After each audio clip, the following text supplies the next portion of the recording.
Hey, LeBron, this is the 15th time out of the last 16 chances that you've won a closeout game in your career. I just wonder if there's any kind of a different or advanced approach to those type of games, knowing what you know about the game and where things can go. For me, mentally, I come in with the same desperation as the opponent. I understand that, in a closeout game, the team that's down is going to play very desperate, and they're going to play to their best ability. And if you allow that to happen throughout the course of a 48-minute game, they will extend the series. Not saying I'm always successful on closing out the series, but that's my mindset. My mindset is to be just as desperate as my opponent when I approach the game, when I'm out there on the floor, and then live with the results. Frank Vogel just told us that he's thrilled with how the defense has been playing. Just wondered if you could trace us through the season as you guys have evolved, the different looks that you've had, and the level that you're at right now as a team.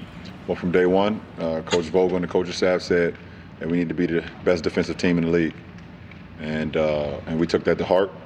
And we had some good months. We had some great months. We had a couple weeks where we were not that good defensively, but we're hitting our stride at the right time, and that's in the postseason. I think for us, we continue to get better and better throughout this postseason run so far, and we want to continue that going into the next round. Hey, LeBron, it's Dave. You guys have had several guys on the team as the year has gone on go through their doldrums, but a lot of them, not even having to name names, came up big in this series. What have you guys done as a culture, as teammates, as a coaching staff to keep guys on the course so that they can perform at the biggest stage? Just keeping the main thing, and for us, it's the opportunity to play for a championship. That's what we're all here for. That's what we all signed up for, and everyone has to make sacrifices in order to do that. And that's what's best about our ball club. There's games, there's rounds, there's minutes, there's quarters where your number is called. There's sometimes where your number is not called, but you always have to have your mind into it and keeping the main thing. And we have guys step up at times, and we all feed off one another. So it's very important and very key for our ball club. Hey, LeBron, it's Tanya. You've talked a lot about understanding the importance of this franchise getting back to winning, getting back to competing for championships. You talked a little bit with Cassidy on the walk-off about how this is why you came here, and it's been 10 years since the Lakers have been in the Western Conference Finals. Is it personally valuable for you to think about that aspect of it and the pressure that comes with being the guy expected to lead the team and to lead the organization back there? Yeah, I know what it comes with. I know what my name and my stature and what I've done in this league comes with whenever I decide to join a franchise. Either if it's starting up my first 7 years with Cleveland, my 4 years in Miami, going back to Cleveland 4 more years, and then coming into this franchise. I know what my name comes with, and it comes with winning. And I take that responsibility to the utmost than anything, because I am a winner, and I've always been a winner from the first time I ever played organized basketball. I was taught the game the right way from my Little League coaches. They taught me how to play the game, play for my teammates. It's never about you, and the true definition of there's no I in team. And I was able to win doing that and just learning the game from 9 years old all the way until I became a professional at 18. So, and I've won at every level, so it's always kind of worked for me. And so I understand what comes with that. I understand, the Laker faithful and what they felt, or maybe we're going through over the, I would say the last decade of not being in the postseason, not competing for championships, and whatever the case may be. And I took that responsibility as well. So I'm happy I'm able to do, a little bit of part of it, and the rest of my ball club and the coaching staff and everybody that's put the sacrifice in trying to get us back, getting this franchise back to compete for a championship, which we've done all year. Hey, LeBron, it's Bill. You guys were, right before the shutdown, probably playing your best basketball of the regular season, and then obviously 4 months off. And there was a lot of talk about what it would take for you guys to get back to that level you were at on March 8th.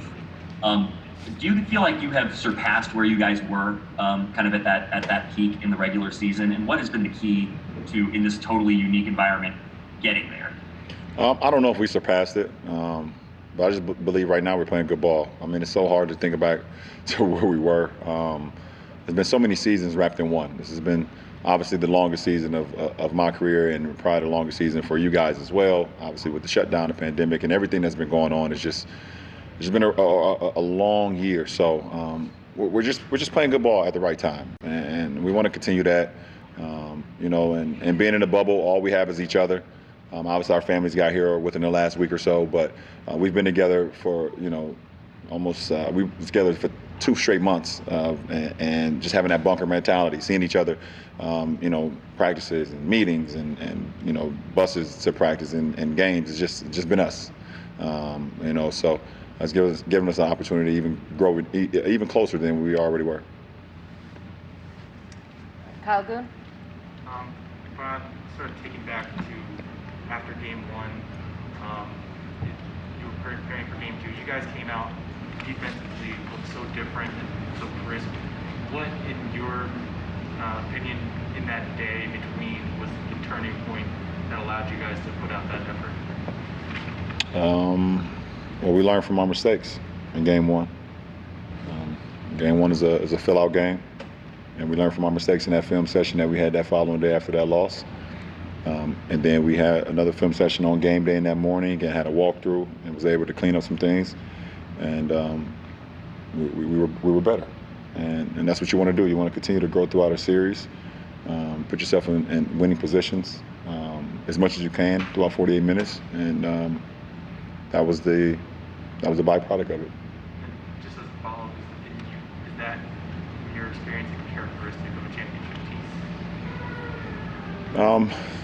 There's a lot that goes to being a championship caliber team, but I think the sacrifice that guys have to make throughout a playoff run, the commitment that you have to make, and this is both on and off the floor, and it's just have to be locked in.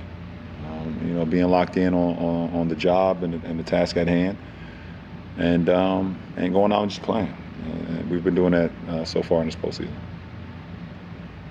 Anybody else on the side? Jeff, did you have one? LeBron, a little bit of follow-up on Bill's question. You said you were peaking defensively at the right time.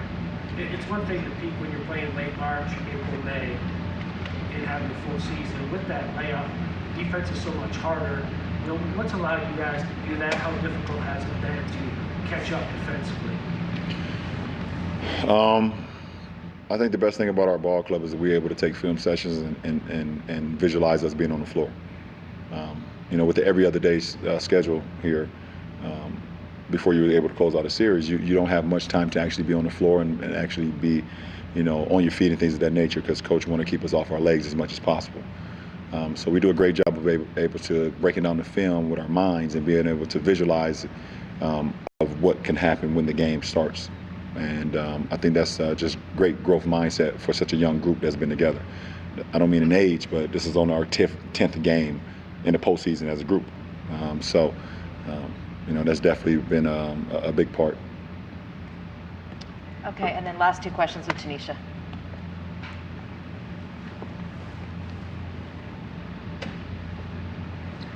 Hi, LeBron. Second quarter, the Rockets cut the lead to 7 points. You guys went into that timeout. You come out, hit that corner 3. Third quarter also, they cut it to 7, and you hit that long 3, which kind of got you guys on that run there. And I'm just kind of wondering if those kind of potentially momentum-shifting moments, what's kind of your mindset, I guess, in terms of just kind of wanting the ball, and also in terms of just getting yourself in the right frame of mind to be able to kind of execute a play at that moment? Well, obviously you can tell throughout the course of a game, throughout the course of a quarter, if momentum is being shifted. And we've seen that from the first quarter to the second quarter. Houston came out, hit a barrage of threes, was able to get into the lane, cut the lead. And if I'm on the floor, I have to try to, seize the opportunity to kind of stop the run, either get into the free throw line, get a layup or a dunk, or get a good look. And that particular 3 in the second quarter, I was actually off the ball, and was able to, get a pass from a teammate, and I was able to hit a live dribble 3. In the third quarter, I actually had the ball and was able to knock one down to kind of stop their run, and we had kind of gathered after that. Smooth hit a couple threes, and then we just kept it going from there. So, when a team is in a good rhythm and a team is making a run, You want to try to make a shot. More importantly, you hope to get to the free throw line and kind of stop the run, slow everybody down. But getting one to go through helps a lot. Last question, Anthony Slater. Yeah, I know a lot of tests are ahead, but is this among the top defensive teams you've been on in your years? I've been a part of a lot of great defensive teams. Mike Brown was a defensive coach, and we played some exceptional, basketball, on the defensive end. And some of my early days in Cleveland. In Miami, we flew around. We weren't the biggest team. We didn't have great size, but we had great length and great speed. And Spo challenged us to use our speed, covering the interior and then getting out to the exterior as well, and keeping guys off the three-point line. So we flew around. So we were really good defensively as well. This is a really good defensive team too. I mean, we have multiple first-team all-defensive players. We have defensive player of the years, and AD and Dwight. Before the shutdown, obviously Avery, who's been a part of so many first-team, second-team defensive teams. Danny was on a team last year as well. I'm not quite sure if I've been on any, but I know what I can do on the defensive end as well. So, it just helps our ball club, and it just trickles down to everybody else. So we fly around, we protect each other, and that's the most important. You're going to have breakdowns because we all are NBA players, and there's just great guys on the opposing end. So when you break down, you have to have guys flying around, rotating, and you can trust your guys behind you. And when you have that, it helps you be a pretty good defensive team. All good here. Thank you, LJ. Thank you. That was LeBron.